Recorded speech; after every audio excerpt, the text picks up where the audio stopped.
आप सभी को गुड मॉर्निंग। हमारा टॉपिक चल रहा था शब्द विचार।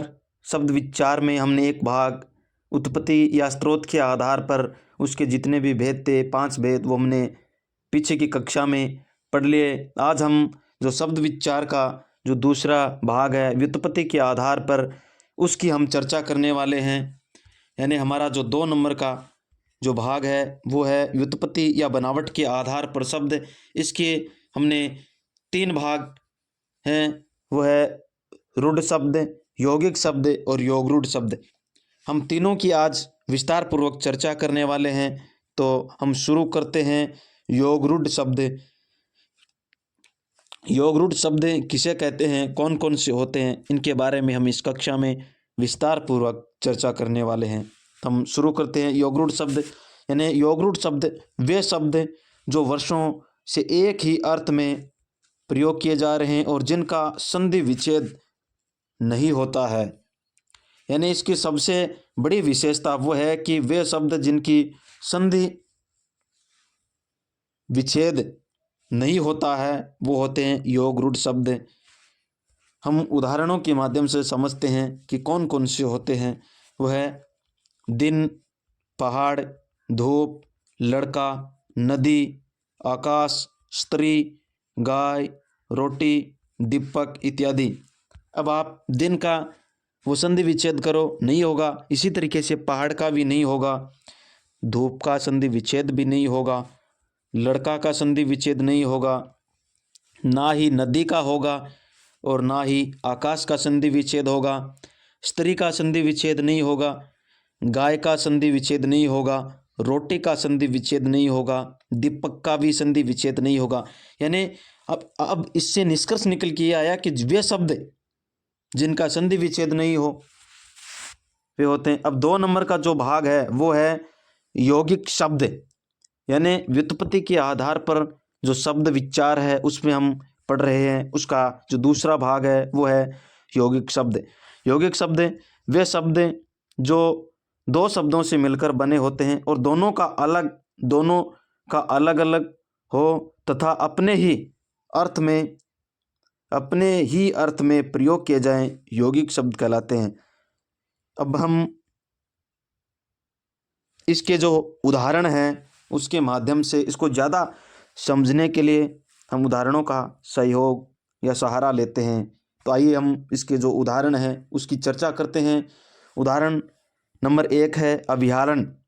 अभि धन अरण्य मिलकर के बना अभयारण्य, यानी योग हो गया दोनों का तो अभयारण्य बना। इसी तरीके से प्रत्यक्ष, प्रति धन अक्ष प्रत्यक्ष हो गया राजपुत्र, राजा का पुत्र यानी राज धन पुत्र। वीर पुरुष, वीर धन पुरुष, वीर पुरुष हो गया।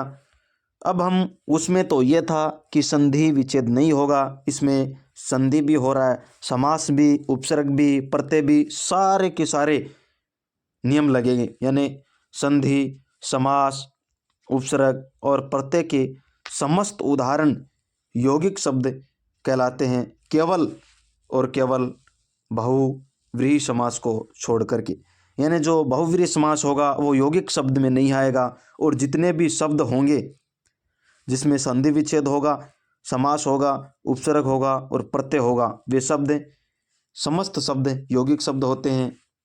जो हमारा जो तीसरा जो भेद है वो है योगरूढ़ शब्द। पहले हमने यौगिक शब्द पढ़ा, पहले हमने रूढ़ शब्द पढ़ा, उसके बाद 2 नंबर पे यौगिक। अब मतलब दोनों का मिलाकर के जो तीसरा भाग वो योगरूढ़ शब्द हो गया। योगरूढ़ का अर्थ होता है तीसरे के अर्थ में जो शब्द प्रयुक्त होते हैं वे शब्द योगरूढ़ शब्द कहलाते हैं। यानी वे शब्द जो 2 शब्दों से मिलकर के बने होते हैं, शब्दों का अलग अलग अर्थ होता है तथा किसी तीसरे या विशेष के अर्थ में रूढ़ हो जाते हैं, योगरूढ़ शब्द कहलाते हैं। योगरूढ़ शब्द यानी तीसरे के अर्थ में या विशेष अर्थ में प्रयुक्त होते हैं। अब हम इसके उदाहरण की बात करते हैं। पीताम्बर यानी पीत धन अंबर, पीताम्बर। अब पीत का अर्थ पीले हो गया। अंबर का अर्थ वस्त्र होता है। इसका जो पीतांबर का जो प्रयोग होता है वो किसी अन्य यानी श्री कृष्ण या विष्णु के लिए प्रयोग होता है, इसलिए योगरूढ़ शब्द हो गया। इसी तरीके से शाखा मृग हो गया, यानी शाखा और मृग दोनों से मिलकर के बना है। शाखा मृग का अर्थ होता है बंदर, यानी तीसरे के अर्थ में प्रयुक्त हो गया। शाखा मृग कौन होता है? बंदर होता है। इसी तरीके से जो अगला उदाहरण है वो है नक कटा, यानी नाक कटा। नक कटा वो होता है यानी बेशरम, बेतुका, बेशरम हो गया, यानी अन्य के अर्थ में प्रयुक्त हुआ। नक कटा बेशरम हो गया। इसी तरीके से गुढ़ा केस, यानी गुढ़ाका धन ईश दोनों से मिलकर के बना है।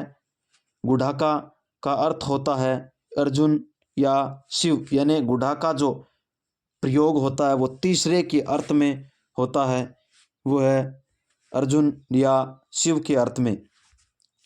तो हमने आज इस कक्षा में हमने व्युत्पत्ति के आधार पर या बनावट के आधार पर जो शब्द होते हैं उसकी चर्चा करी। हमने सबसे पहले रूढ़ शब्द पढ़ा। रूढ़ शब्द वे होते हैं जिनका संधि विच्छेद नहीं होता है। दिन हो गया, पहाड़, धूप, लड़का, नदी, आकाश, स्त्री, गाय, रोटी, दीपक इत्यादि। हमने 2 नंबर का जो पढ़ा वो पढ़ा था यौगिक शब्द। यौगिक शब्द वे होते हैं जो 2 शब्दों से मिलकर बने होते हैं, दोनों का अर्थ अलग अलग होता है, अपने ही अर्थ में प्रयोग किया जाता है। यानी दोनों की अभ्यारण हो गया, प्रत्यक्ष हो गया, राजपुत्र हो गया और वीर पुरुष, यानी इसमें संधि, समास, उपसर्ग, प्रत्यय के सारे नियम लागू होंगे, वो यौगिक शब्द होंगे। और आगे का जो हमने जो तीसरा भाग पढ़ा था वो था योगरूढ़ शब्द। योगरूढ़ यानी तीसरे के अर्थ में प्रयुक्त होते हैं, अपने अर्थ में नहीं बल्कि तीसरे के अर्थ में। पीतांबर, पीतांबर किसके लिए रूढ़ शब्द हो जाता है? श्री कृष्ण के लिए। शाखा मृग हो गया, शाखा मृग बंदर। और इसी तरीके से नक कटा यानी बेशरम के लिए प्रयुक्त हो। गुढ़ाका ईश, गुढ़ाधीश यानी अर्जुन या शिव के अर्थ में।